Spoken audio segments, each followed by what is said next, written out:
Hello and welcome to Eyewitness Reports on Channels Television. I am Yomi Otaibi.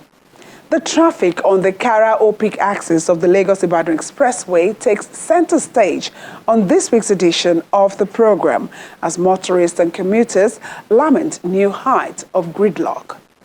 Also on the program, we'll bring you details of the unfortunate accident that occurred in Abeokuta, the Ogun State capital. Stay tuned for these and more. For some weeks, motorists and commuters on the Lagos-Ibadan Expressway have been experiencing heavy traffic congestion on the Kara Bridge end of the road. In this report, eyewitnesses narrate the ordeal, even as stakeholders in Lagos and Ogun State and the Federal Ministry of Works continue to seek ways to reduce traffic gridlock while the road construction lasts. The reality of whatever is being said about driving through the busiest arterial road in Nigeria is best represented by these images, especially around the boundary between Lagos and Ogun State.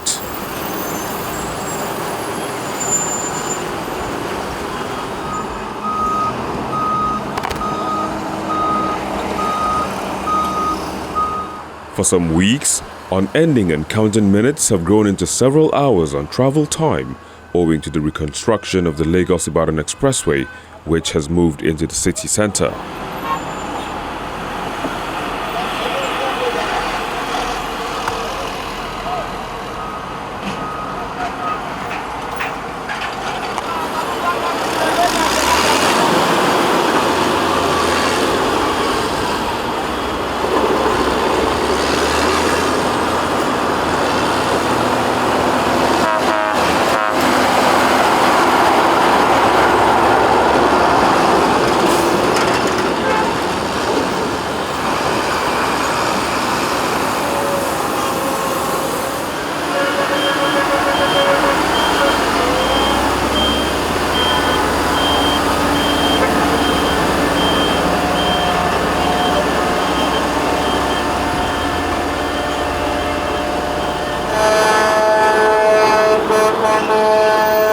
Somehow, somewhere, at no particular time, you'll get a taste of the gridlock, whether you are coming into Lagos or going out of Lagos.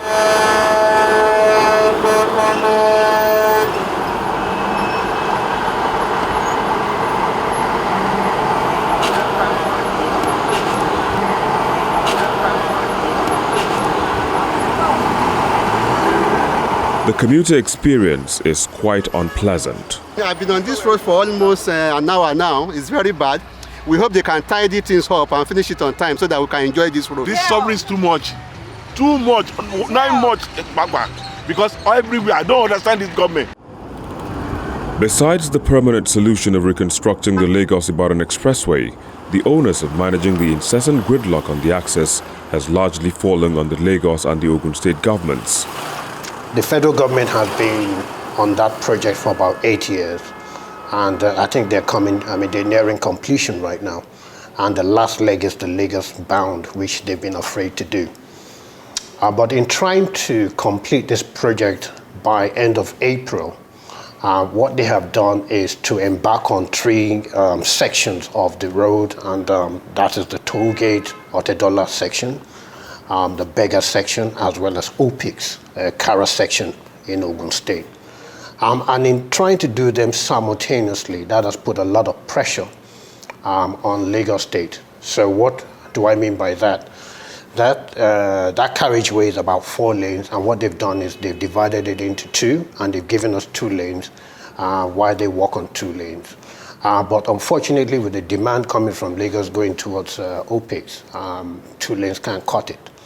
But let me even dissect the 2 lanes. So you have 2 lanes from the toll gate going towards Beggar, and then 2 lanes going towards Opic.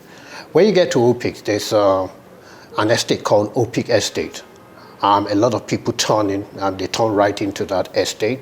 And unfortunately, there is some kind of palliative being done in Opic Estate by FEMA. And so that delays traffic going into Opic. And so technically what you have is 1 lane going through all the way to Ogun State. And it's that backlog that you see coming to Lagos. And once that backlog gets to Ojota Cloverleaf, and it locks up the whole of Lagos, it's paralyzed. So what we did was to call a meeting. So we had the special advisor to the governor on transportation, on the works and infrastructure. We had the commissioner for transport, Ogun State, their representative at that meeting. We had Trace, we had LASMA, and then we had the contractor to review the traffic management plan and to see what we could do. So what we proposed to them was that rather than work at 3 junctions at the same time, why don't you just finish one and then move to the other? When you finish that one, then you move to the third one, rather than trying to finish the whole project in April and try to strangle the rest of us in Lagos. So they decided they would take it to their minister, and the minister will give an approval. So that's what we're waiting for. But pending that time, we have LASMA and Trace working collaboratively. We've asked the contractor to help us to prioritize OPICs, and what they did overnight was to smoothen the surface and then expand the lanes to 3 lanes, so that you have 2 lanes going through and then 1 lane. And that's why you have a bit of respite today. But our biggest challenge is the breakdowns that we encounter along that road all the time. But I think we have procured 2 tolling vehicles so that they can respond to any breakdown as quickly as possible. And we're just working collaboratively with Trace, just to make sure that we're able to manage the traffic. But in managing traffic around Lagos also, it's just a combination of trying to deploy technology, trying to equip our LASMA officials just to make sure that people are able to move seamlessly from one point to the other. There's a lot of projects going on in Lagos, so you're bound to have obstructions, and it's how you manage that. That's the key question here.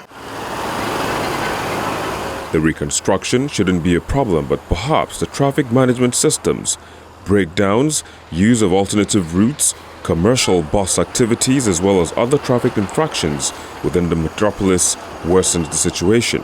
It's not news that we're reforming the bus system, and what we're trying to do is to move from an unregulated system of transportation to a much more regulated system, which is the one that Lament is doing.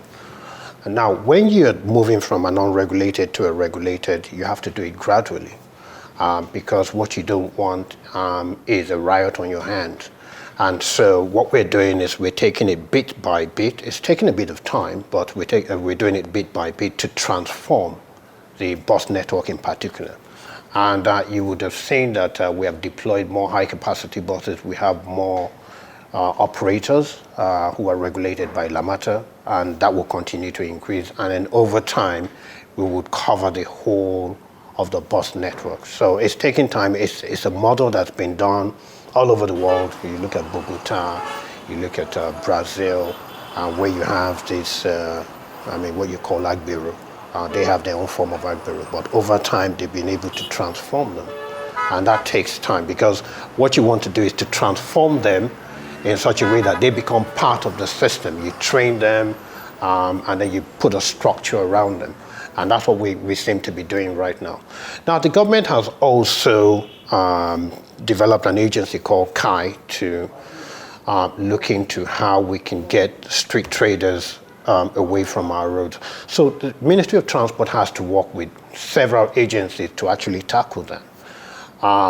So we're working with the Ministry of Environment, we're working with the Ministry of Agriculture, that is responsible for developing these markets where we can move these people. It's something that we're gradually doing. Mile 12 market, for example, we're trying to move them to Imota, where we have a bigger space, etc. But it's something that will take a little bit of time, but it is something that the government is consciously doing in such a way that nobody is disadvantaged. When you're in a democratic society like this, you can't just crack the whip in such a way that some people now get left behind. And so that's what the government is doing, just to make sure that eventually we'll tidy up, especially people trading on our roads, and just make sure that we'll find a market for them to do their business. In terms of the pedestrian that you talked about also, we're beginning to build more pedestrian bridges. You will see that we're beginning to erect barriers. Yes, they go back and then cut them sometimes, but we're finding solutions to how we can prevent people from crossing the roads and then preventing vehicles from, or impeding on vehicles, etc. So these are works that the government is doing. Yes, you're right, it's taking time. But we're working with the local government, we're working with federal government, and these three arms of government have to work collaboratively to make sure that we have a seamless operation. It's been over 7 years since the federal government put boots on ground to reconstruct the Lagos-Ibadan expressway. Now at the home stretch, which many described as stretching to a break point, clearly efficiency, effectiveness and tact is required to help reduce the agony and the loss of man-hours.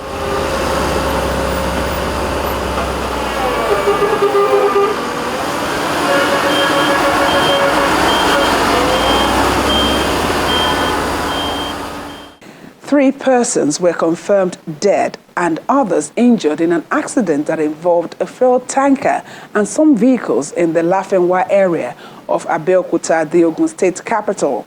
Eyewitnesses say the incident occurred when the tanker lost control and rammed into two vehicles and a building. Voluntary rescuers wade through a crowd with what appears to be an unconscious accident victim shortly after a loaded tanker rammed into two vehicles and a building.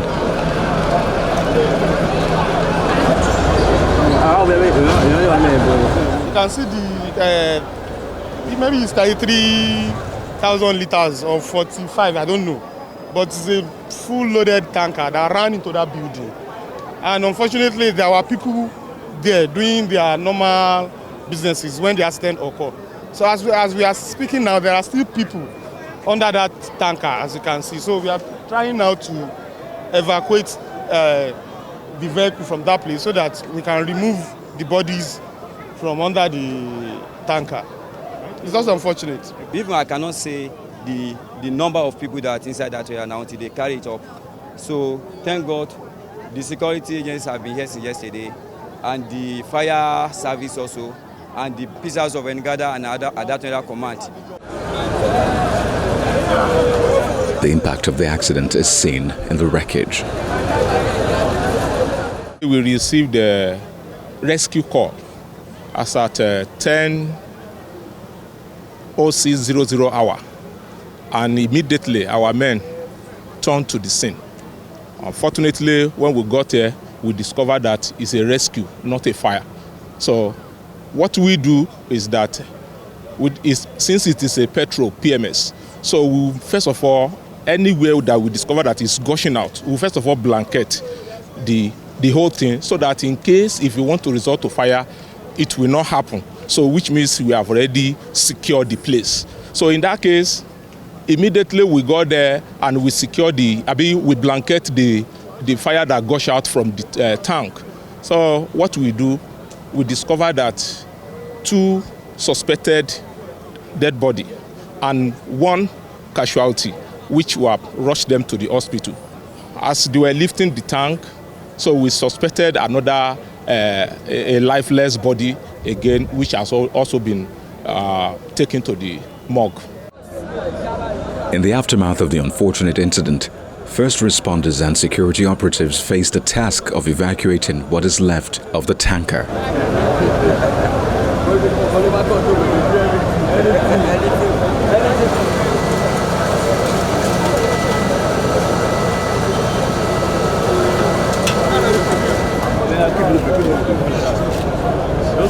The Deputy Governor of Ogun State, Noimoto Idele, visits for an assessment of the accident.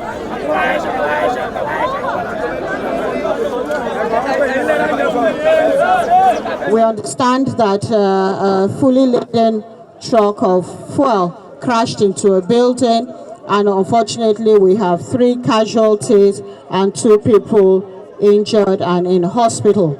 His Excellency extends his condolences to the families of the bereaved and also sends his best wishes for swift recovery for the injured who are in hospital.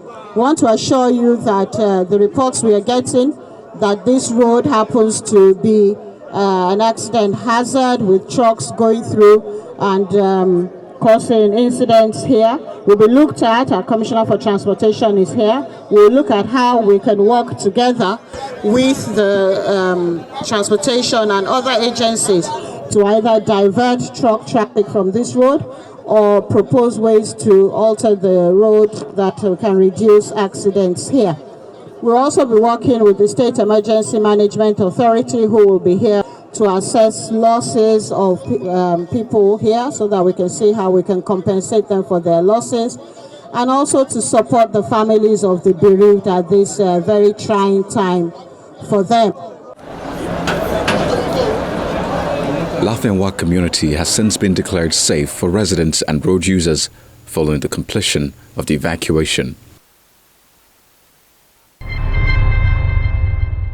Welcome back. Over 3 months after her home was demolished, 56-year-old widow and mother of 6, Odo Ndidi, is still seeking justice from the act carried out allegedly by land grabbers with the backing of an official of the Lagos State Ministry of Fiscal Planning and Urban Development. Videos and pictures obtained from eyewitnesses show the demolition of a bungalow at number 21 Bayo-Shinowa Street, a suburb of Ogudu Road in Kushofe local government area of Lagos State. The property was owner-occupier home to Mrs. Odon Didi and her family for 17 years until the 9th of December, when some officials of the Lagos State Ministry of Physical Planning and Urban Development came to enforce the demolition order. I need the help for my children. I need the help for me. Mrs. Odon Didi summons courage to approach the camera to narrate what transpired on the fateful day. I just go supply market, come back. As I come back, I said, let me prepare food to eat. So I bring rice out. I said, let me down this corner here to select the stone Nigeria rice. So I did there with a wrapper I tie. I just say for this in my net. Somebody say, oh yeah, come out, I pack it, I load to come out. I say, pack it, go away. I quickly leave waiting I they do. I quickly lock up and walk away like this, begin the shout. They destroy everything, all my tenant. This woman, no, nothing is see come out because no they house. All of them know their house. Actually, I was not around when the incident started, but I came in the middle of the incident. My elder sister sent me an errand. So when I came, I was just so surprised. I saw different people all around, police, people were just gathering, you know. So I went straight to my house to just come and, you know, take some rest, only for me to see that my house has been demolished. And all I had to do first was just to take a video of the house, then including people there. Thank God for our chairman that came, you know, and few of the policemen, which I don't even know, they were like trying to like say I should stop the video, that if I don't stop the video, they are going to shoot me. But I still went ahead to video them, and the ununiformed men were with hammer, sledgehammer, and cutlass. Emotion sets in as the 56-year-old widow explains the ordeal of raising money to develop a home structure on the land purchased by her husband before his death in 2004. My husband died in 2004. I call the horse, I call the strong. I can soup anyway, even the guy the year when he say, let me go to meet your landlord. So I need to work. When I give me work, I want to work. So go give me, I call the soup. They sip. Some go call me like that street Unity. You got one man when they go call me, come wash. Me and my children go wash. You go say how much? I say how much you can give me. So that's so they survive. They survive. Except for neighbors and family friends like Jacob Igbukolu, who called in the police, the entire structure would have been totally demolished. On that fateful day, I was eating and the woman rushed to me to say, Daddy, come. They are demolishing my house. I left the food and ran to this place. Before I could get here, I saw so many people gathered here, including about 4 or 5 policemen. They prevented me from passing. I said, no, I have to pass. That was when I now passed. And eventually, I had my way through, and that was where we went to police station to tell them that people are demolishing somebody's house. They now gave us 2 policemen from here, from the DPO's office, because we wanted DPO to follow us. And eventually DPO was very busy, so he now directed us to DCO, and eventually the DCO now sent 2 people. So that was when we now came back here. It was when we came back here. They made them on ground. Yes, they were still demolishing when we came back from police station on that Friday. And by the time we came here, in fact, they didn't even allow people to video or take pictures. They were preventing them. But thank God they were able to take some of the pictures. And eventually, the 2 policemen that came with us, now on the final analysis, managed to only take the 2 people that came with them. One of them is Benga Peters, and the other one is Bukola Osholeye. The Osholeye claimed that, the Benga claimed that he's one of the officers in physical planning, and that they have given her notice and that she didn't comply. That's why they are demolishing. Meanwhile, the Bukola was inside the car initially, but later on, when he saw that many people were here, that was when she also came out here. Before we knew it, they demolished everything. They were able to convince the policemen that the documents they had was authentic, that we should come to Alausa on Monday to come with this woman's documents, which are all these that she had earlier submitted. God will have it, that day I was in Alausa, and she said some people were here breaking her house. I said, breaking your house? How? I'm not aware of any such development. And she said they came with some thugs, some policemen and all that. And I said, okay, fine. If they're actually here on a legal issue, they should show you their demolition notice. And she said they said they don't have any demolition notice. I said, how can you demolish a house without a demolition notice? I found that very funny. So I then instantly called the DCO of the station closest to us, the Gudu Division police station, and said, okay, fine. You know, go down there and see what's going on, sir. So he came down here with his men, and then they took everybody down to the station. On getting to the station, I called him. I said, what's going on, sir? He said, the people said they don't have any demolition notice. I said, so on what basis are they demolishing? And they said one fellow told her, who his name was Benga Peters, said he's working with Alausa, that he's the one that brought them here. And I said, what is his position? Is it a LAPSCA official? Is he in fiscal planning? But for me to call the DCO back, and DCO said it's in the IT department of the fiscal planning. I said, IT? What does IT have to do with demolition?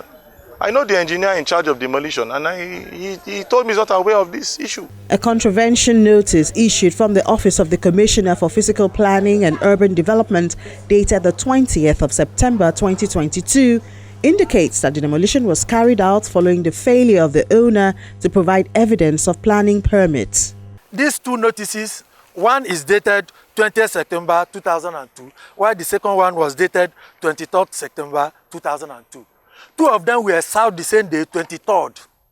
And they backdated this. Even in this report, she also wrote it there that this one you are serving me on 23rd and dated 20th. It is 20th, 23rd you are giving me.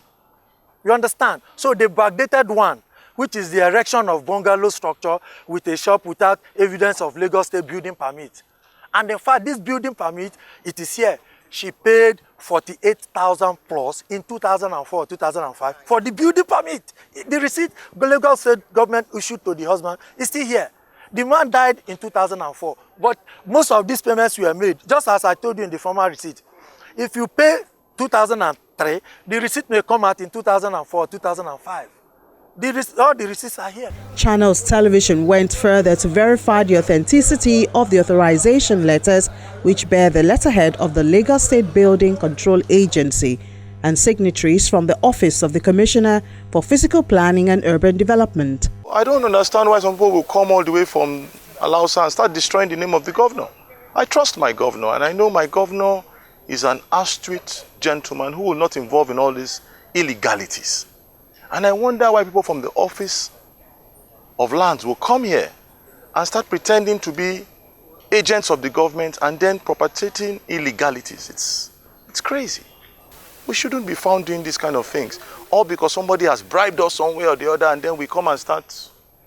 Because even when, as the police told me, they took the documents to Alausa, everybody there was trying to lay their hands off it and saying, please sir, write a letter to our commissioner so we can ascertain because everybody was trying to get their hands out of the matter. So I don't understand why somebody will go and fake signatures, fake documents, all because you want to collect a property. If indeed the property is yours. There's a legal process towards these things. And that's what I expect you to follow. Go to the court, get a judgment. From there, you go to take your judgment to the government, and they will effect the necessary. Not you just hiring thugs and hiring a policeman off duty, and then when you even tell them, even the day I called the DCO to come down here to try and resolve the issue, the policeman who the woman came with took off.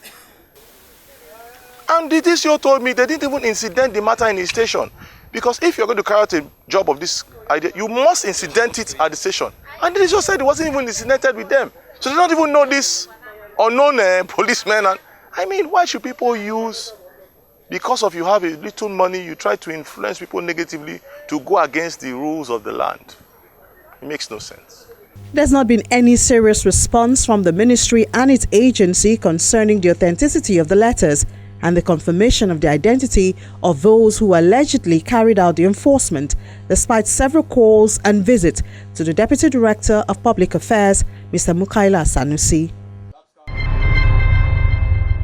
The Eyewitness platform is very much active to receive pictures and videos from eyewitnesses. Tell us what's happening around you through images taken with your phone and other mobile devices. Just follow the instructions and upload them to the platform on the Channels TV mobile app. With your details left on the platform, we should be able to reach you and follow up on what you've sent in. That's it on this edition of the program. See you again, same time next week. I am Yomi Otaigbe.